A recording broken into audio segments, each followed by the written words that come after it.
think that often, as nonprofit leaders, we have a very wide gap between the people who fund us and the people who we serve.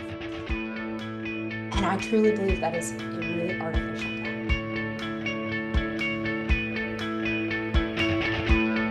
Welcome, everyone. I am so excited to be here today with Erica Chomsky-Adelson. Erica, welcome to What the Fundraising. Hi, Mallory. Thank you so much for having me today. I am super excited about this conversation. Why don't we start with you introducing yourself to our listeners? Absolutely. So I am the founder and executive director of Culture Aid NOLA, which is the no barrier food resource for the greater New Orleans area. Aside from that, I've been working in disaster response and similar nonprofits for about 14 years now. Culture Aid NOLA was founded in direct response to the COVID pandemic. When things started shutting down in New Orleans, and 70% of our economy is tied to tourism in one way or another. So there was a very big and very sudden loss in the community. So we started by rescuing food from restaurants that were closing it down and using a small army of some really incredible chefs to cook it off and distribute it to the community.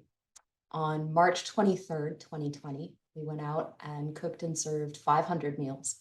And we were very proud of ourselves. And that is an incredible feat for the first time out.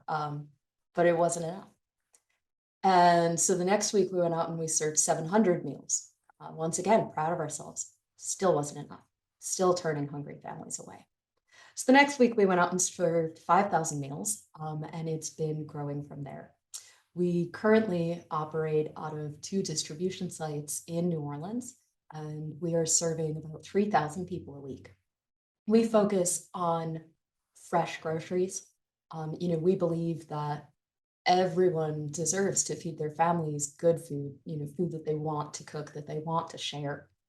And we know that for people who are cash limited or time limited, getting to Walmart once a month to get rice and beans and frozen meat is an achievable goal. It's the getting there every single week to buy fresh vegetables that becomes such a challenge for hungry and working families. So we're able to bring those resources directly into the community and give away 30,000 pounds of food a week for free. We are a no barrier, no stigma resource. So a lot of times there's this misconception that if you're hungry and trying to feed your family, you can go down to the food bank at the church on the corner and get some canned goods and be all right for the night. For a lot of families, that's not true. Just like some of the federal food dollar programs like SNAP, there are income limits for pantries, and they are pretty low. In the New Orleans area last year, that income limit to access even a pantry was $21,412 gross for a family of 2. You can't raise a kid on that. You just absolutely cannot raise a kid on that, especially in the face of gentrification, rising rents, the cost of insurance, inflation, gas, it's insane. And these are primarily families who are trying. They are really trying, and they just cannot get there on their own. So we are working to break down some of the stigma around hunger and eradicate some of that shame. There is nothing wrong in asking for help when you need it, and you should be treated with respect and kindness and hospitality when you do. So we work towards that by hiring DJs and bands to play at each of our grocery distributions. Sometimes the volunteers will come in costumes, sometimes we'll have dance contests. We're trying to set the expectation that this is a community event, not something that should be hidden. And it really seems to be working. So I love this. I love the work that you do, obviously. And what I'm particularly excited to talk about is how you fundraise for this work. Because I can imagine that a number of people are hearing this and hearing about sort of the shift the way in which you all showed up in the scene during a really urgent time, and the need continues in the community, and you have supported that need through some really different ways of fundraising than we typically see in disaster or crisis response work in particular. So talk to me a little bit about that. Absolutely. So we have some unique challenges in our fundraising process. And let's start all the way at the very root of the problem. America hates poor people. And that's just it. And sometimes people's eyes go wide when I say that, but I think everyone in the nonprofit world does feel that, at least at some points. So a lot of food pantries run on primarily USDA purchased commodities. And that's great. There's like honestly so much food out there, and that's really beautiful for families who can access it, because those USDA commodities come with a lot of paperwork. And so that involves utility bill, lease, social security number, ID, proof of income, and that cuts out a lot of people. Because we're no barrier, we can't touch government food. We can't be in the same room as government food. So that forces us to get really creative with our supply chains.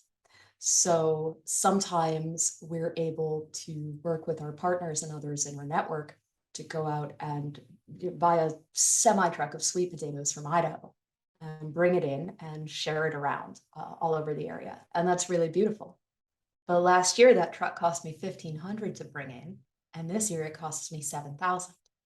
We're working with donations from various grocery stores and wholesalers, but because of inflation and other supply chain issues, those are getting less and less.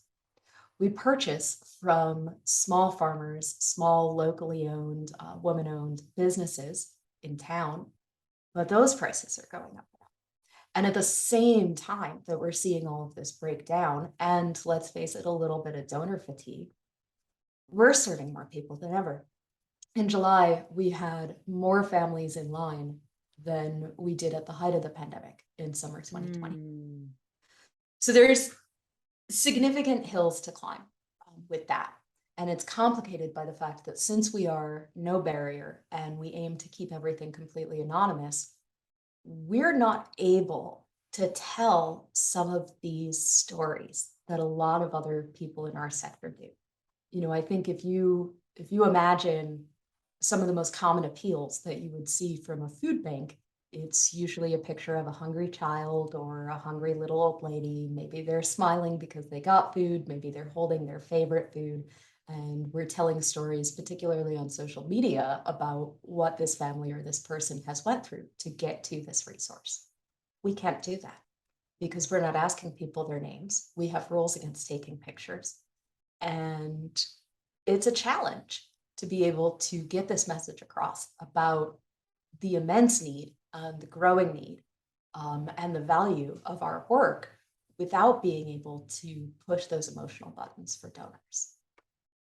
But it sounds like you are pushing emotional buttons for donors. You're just doing that actually in a really different way that is rooted in community building. So talk to me about some of the creativity that you've utilized to engage people in this work without using some of the typical methods of engaging donors.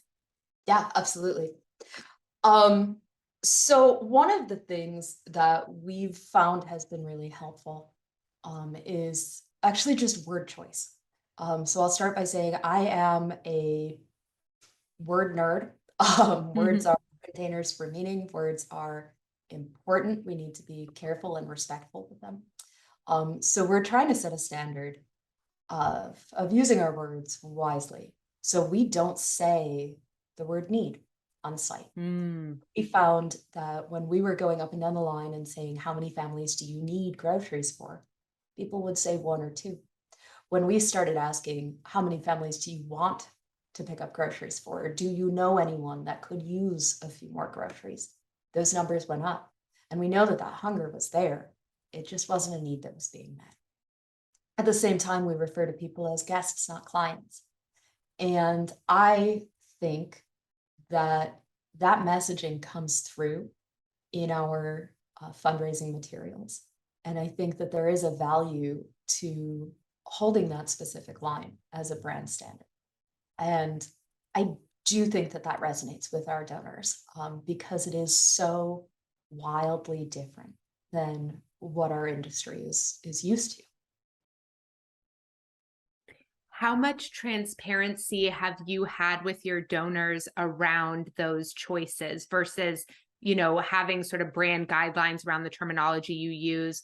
How much has that been sort of integrated into your teaching them along the way too? Talk to me about that. Yeah, absolutely. It is very centered in our work. That kind of trust and respect component is a large part of who we are and what we do.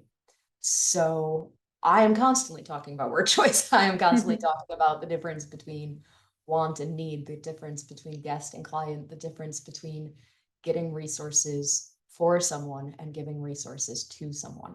And our donors do absolutely respond to that.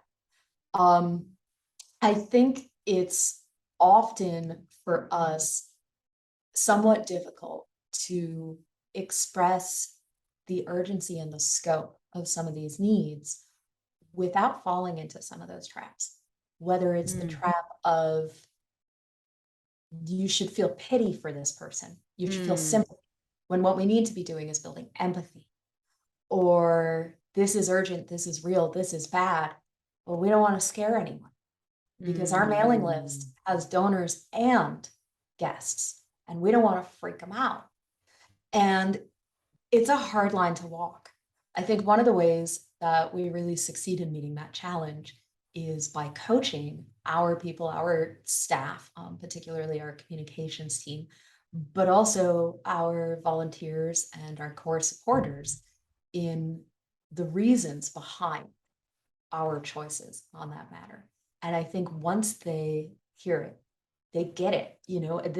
This does make sense. It's harder, but it does make sense and it does work. And we find that by holding that brand standard of only ever talking about positive and uplifting narratives and ways in which your support has already helped, can we have some more? It does resonate with people, and it brings that sense of hope and joy and grace that is a core value of ours. Yeah, I was about to ask you, and maybe those are all the words that you would use, but I was about to ask if I had a donor of yours on this call right now, and I asked them, what are 3 words or 5 words to describe how you feel about your relationship to your organization? What words do you think they would use? Well, I think that would depend on the donor. Okay, your most aligned donor, like your goal donor. Yeah.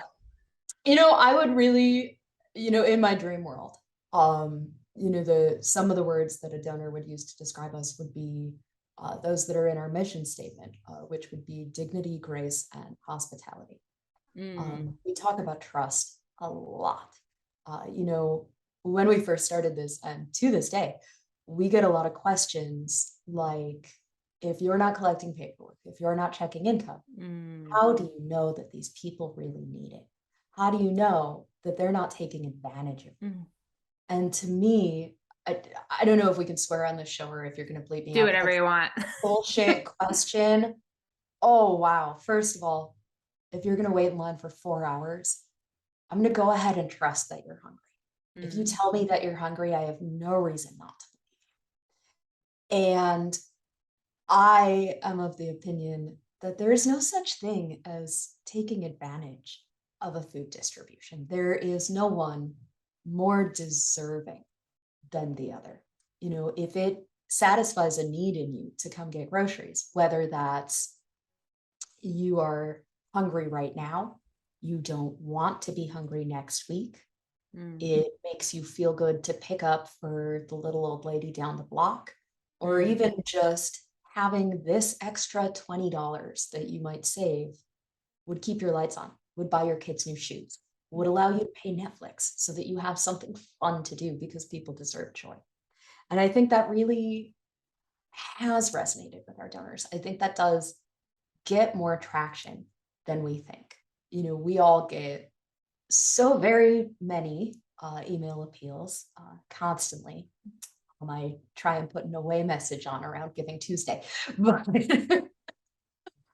um, but when something comes from us into someone's inbox, it's going to make them feel good.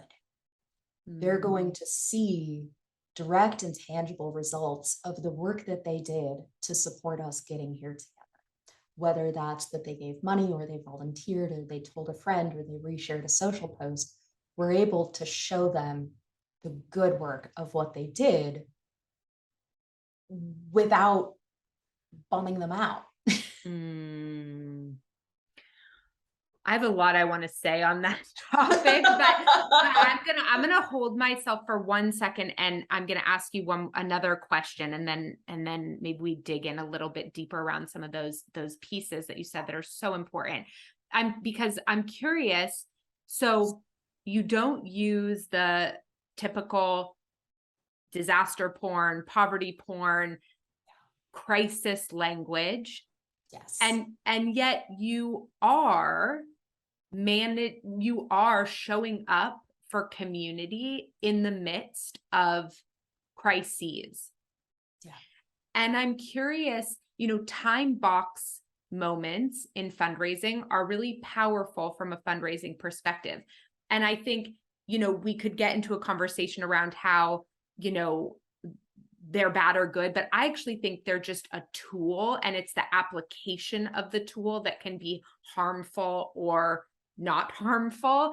And so that there are ways to create time box moments that aren't everybody panic, or, you only have 15 minutes to like quadruple X your gift, and otherwise like this thing's going to happen.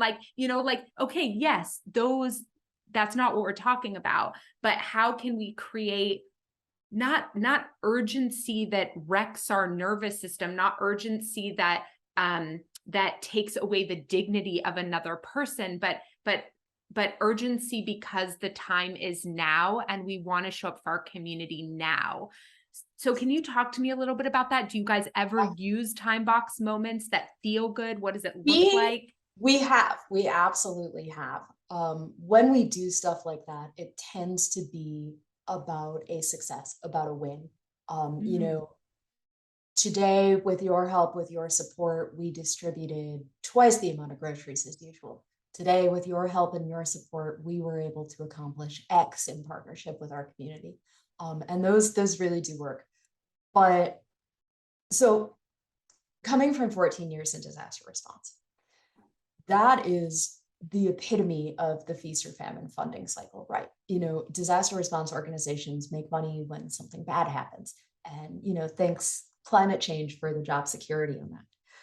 But it can become a little toxic, and there's, particularly in the response community, in the response organization community, there's always this rush to get your link up first. Right? You have to be the first one with a donation link, and you have to be the only one doing any work. And it's, I'll put some of the blame for that on, some people in the philanthropic community that want to be important, that want to be special, just like we all do, by funding the only organization making a difference. But I think it leads to a serious breakdown in partnerships between organizations, in complementary missions. I'm of the position that there is enough work for everyone who wants to do the work. There might not be enough money, but there is absolutely enough work. So one of the ways that we've started pushing back against some of this urgency and crisis cycle is by focusing on stewardship instead of urgency. So when we go out and prospect a donor, or someone clicks into the website and drops $5, we never view that as a one-time relationship. That is never just a single point of contact. No matter how a donor or a supporter chooses to interact with us, we are going to follow up with them.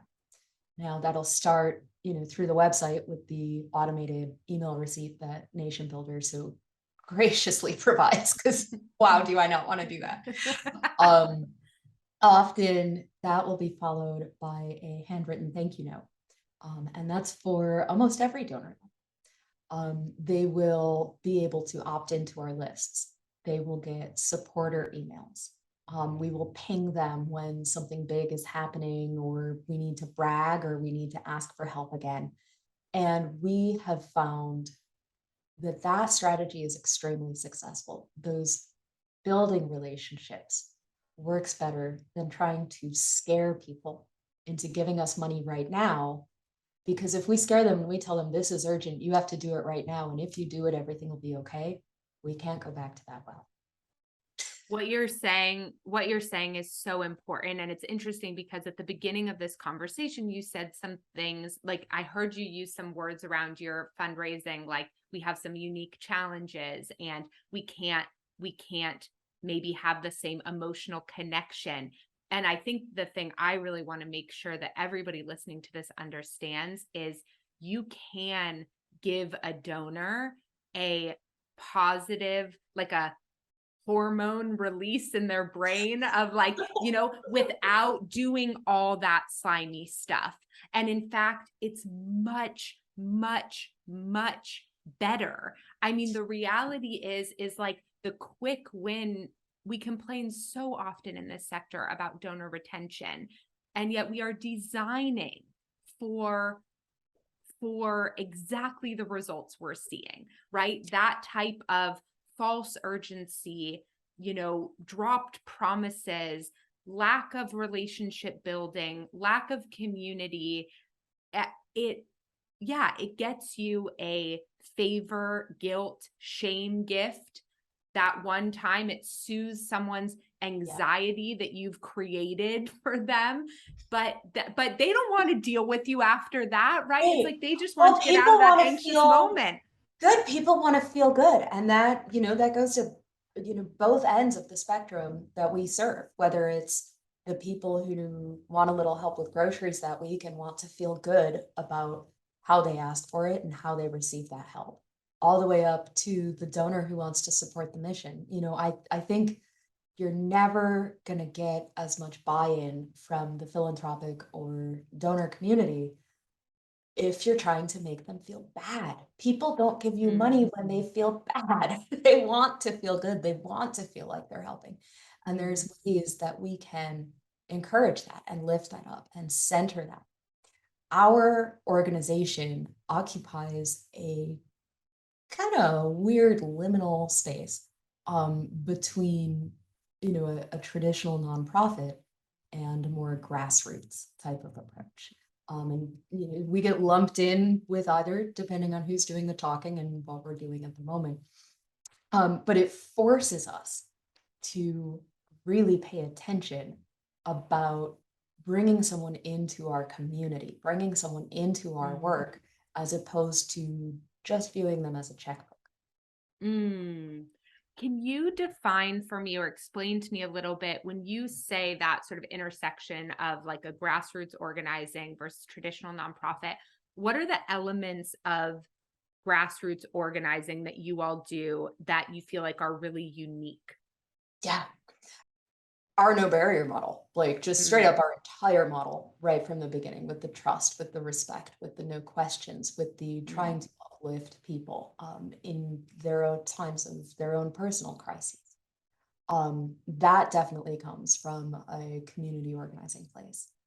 I think it's also in how we treat each other, in how we share stories.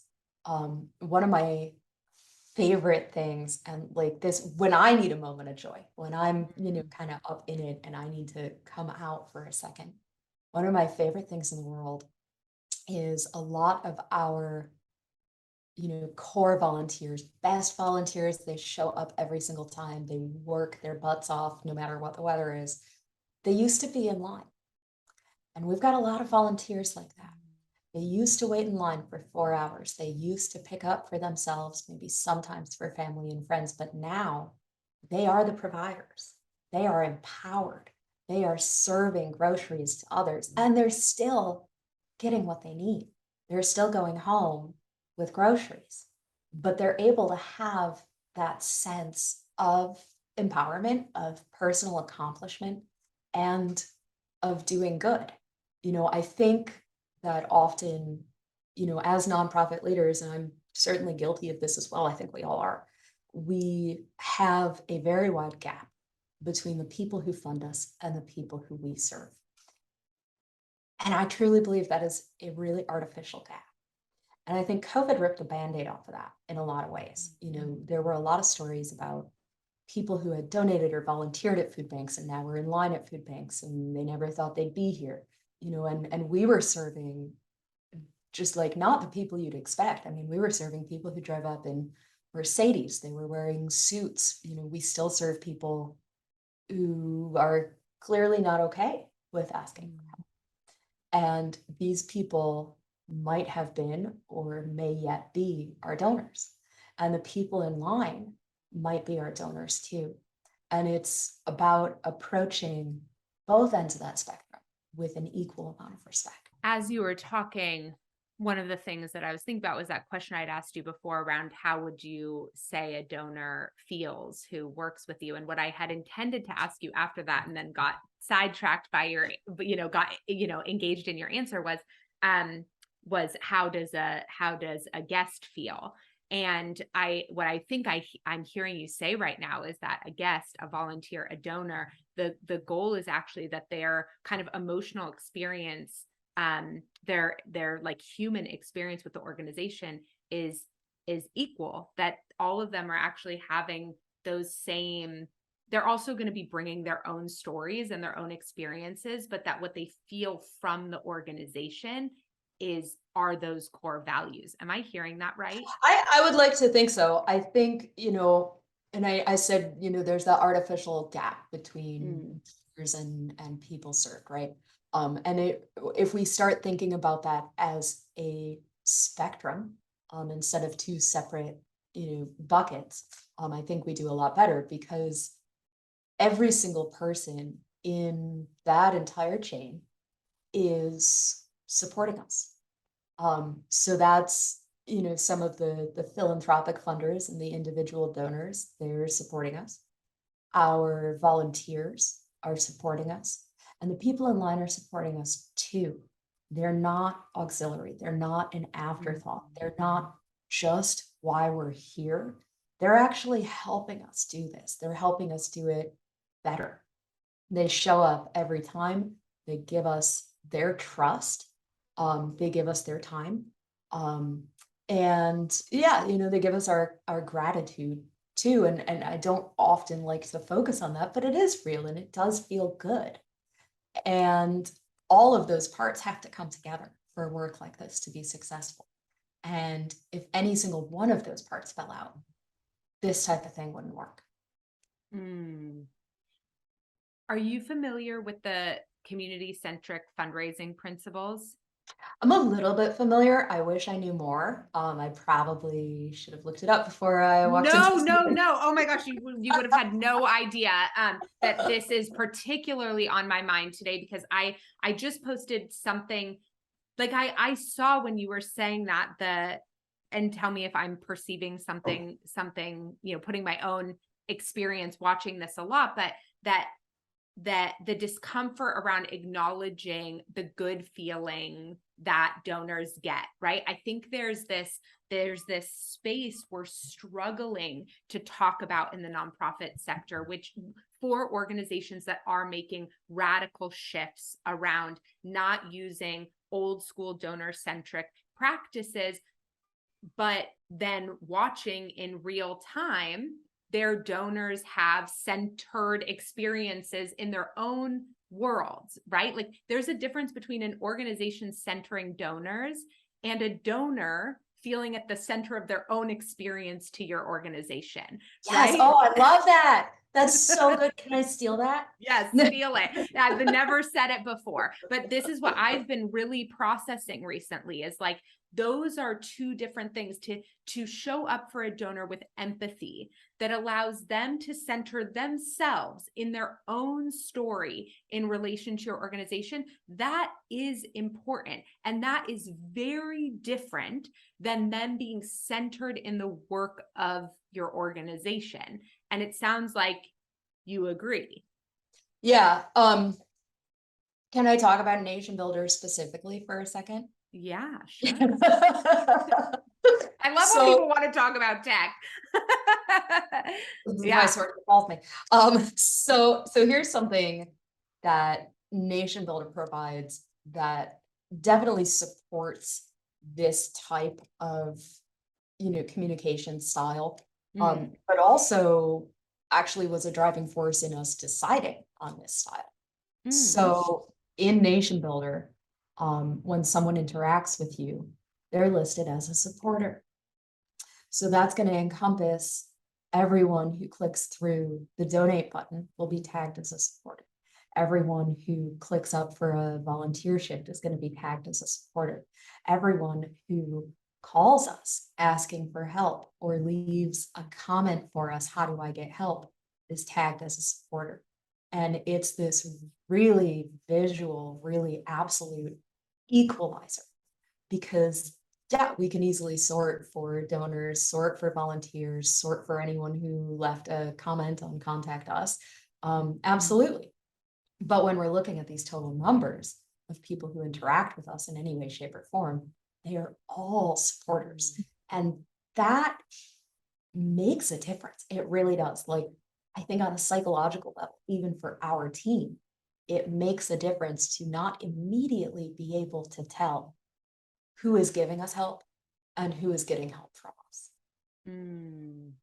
That's really interesting. And, this goes back to what you were saying a few minutes ago, which, kind of sparked my comment around the like donor-centric, community-centric piece, which is that there has been this growing resistance or sort of backlash in our sector around donors having positive experiences, like I was saying before. And I've been really trying to process that, because from a habit and behavior perspective, from a psychology perspective, we know that donors participate because of a chemical reaction that happens in their brain, and that is positive. And so I've been really struggling recently with a lot of that backlash, and feeling a little bit like we're throwing out the baby with the bathwater, and thinking like, how do we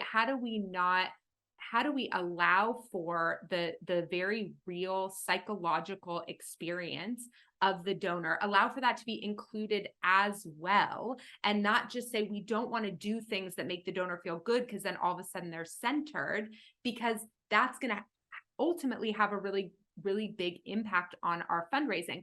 What I hear you saying that's so amazing is that you have found ways to do that, to allow for donors to have a positive experience with your organization without centering them, specializing them, really doing a lot of those typical things, which I think a lot of folks listening to this might be the very first concrete example of sort of how that's done, because I really do. I think this is one of those things that is talked about a lot in theory, but people are like, okay, what does this look like in practice? Or if I stop, or we see one of two things. We see organizations that stick with their perhaps more harmful and exclusionary fundraising practices, or what we're seeing are organizations really, I'm not using this word lightly, but like kind of dulling down their communications because they don't want to say anything potentially activating,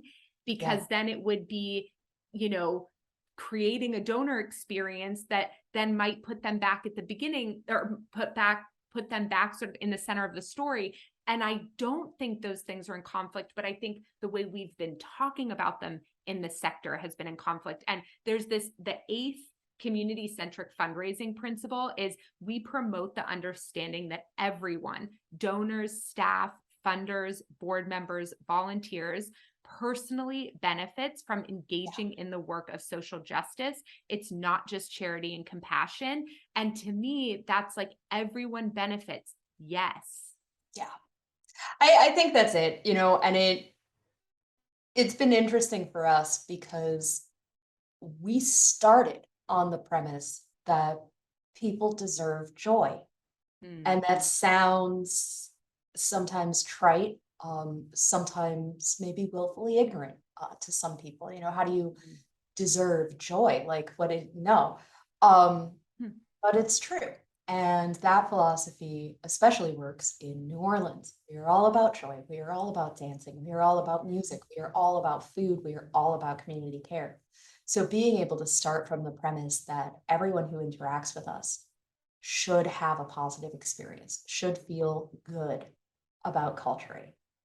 It enabled us to move away. I like your use of the word exclusionary, because I think it's a needless separation. It's a barrier that we built, it's a wall that we built.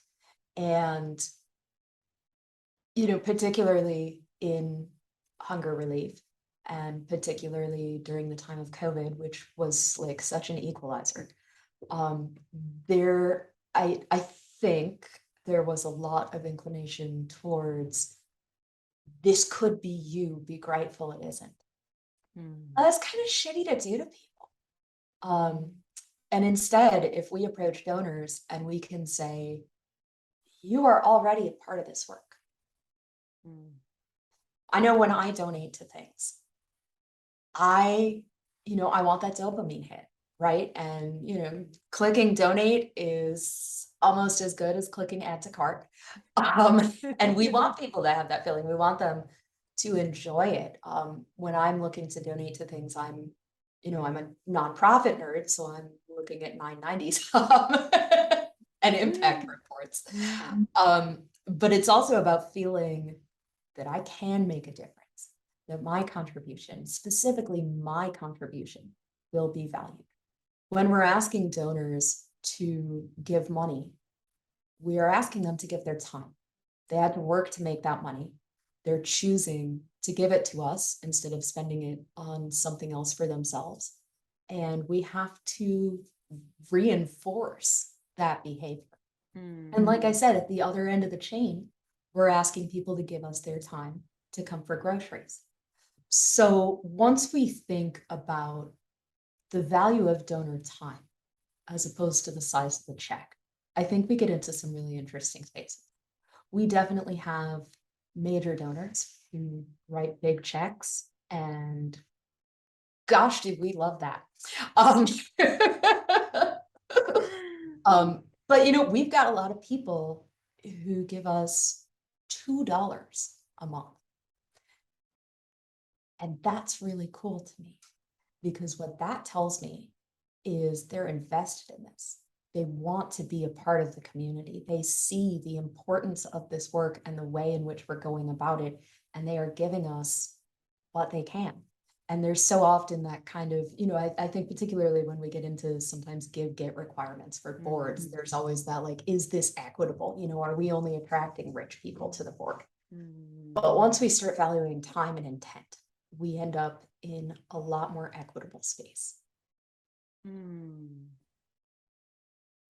Wow, I really I just appreciate everything that you're saying and I'm just letting myself like feel it, you know. Well, Um your face is like really validating right now. So well, look, I think this is really important. I think that, and I just want to echo that, you came on to this call today saying that this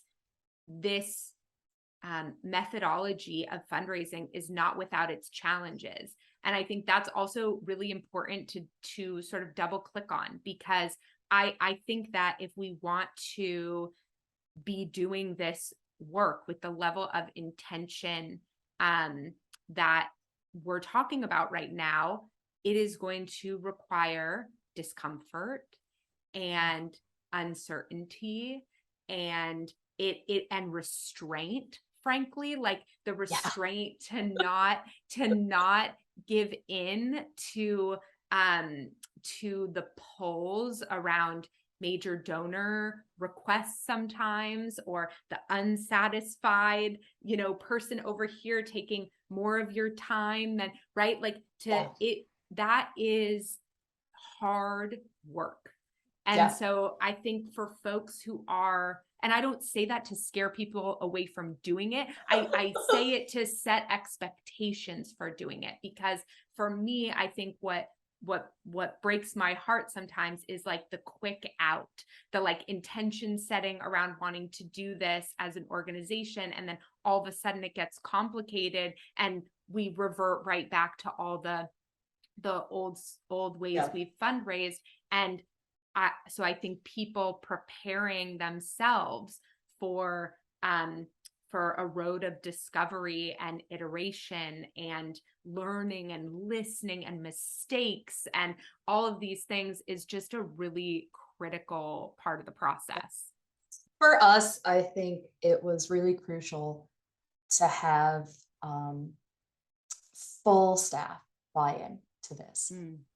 We have just honestly the best staff members in the world. Everyone that anyone listening has hired is not as good as my guys. They're amazing. I love them so much. Can't say it enough. But we all made this decision together, right? To not go down that road. And we all said, this feels right. This feels good. This is what we all want to be a part of. And that's, communications, development, operations, logistics, and our board all came together and said, this is the path that we are committed to walking.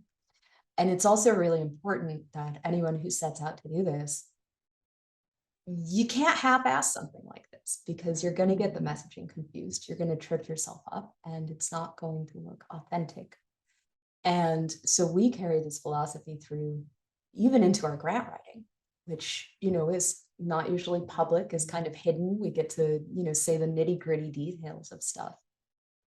But we're still doing the positive thing, the partnerships thing, the collaboration thing, the you can make a significant impact thing, the don't you want to feel good about what we did for each other. And keeping that kind of consistent narrative has really helped reinforce that what we're doing is working for us. We talk a lot when we talk about our work. Often we try and say we try and say you, we try and say us. And we talk about not what we're doing for the other. We talk about what we're doing for each other, what we accomplish together as a community. Because we're not the only ones out here. We might be the biggest and most consistent no barrier food bank in the New Orleans area, but we need other people to do this. We need other people to help us do the work that we're doing now, but we also need them to carry the torch. And if we're going to sit here and say every single family deserves access to good, fresh, healthy food on a regular basis, then it's our job to support our partners in that as well. It's our job to make providing that access easier for others. It is our entire community. I love that. Okay, I could talk to you forever, but I want to be conscientious of your time. So tell folks where, if there's a place that you would personally like to connect with people who are hearing you speak and want to reach out, where should they find you? And then to learn more about the organization and donate, give, get involved, just tell everyone all the things. So if anyone wants to become a supporter of Culture Aid, they can go to cultureaidnola.org. And if you want to shoot me a message, I am always happy to nerd out on word choice and the ethics and reasons behind what we do and why we do it that way. And you can reach me at info@cultureaidnola.org. Awesome. Thank you so much for this conversation today. This was a lot of fun. Thank you so much for inviting me.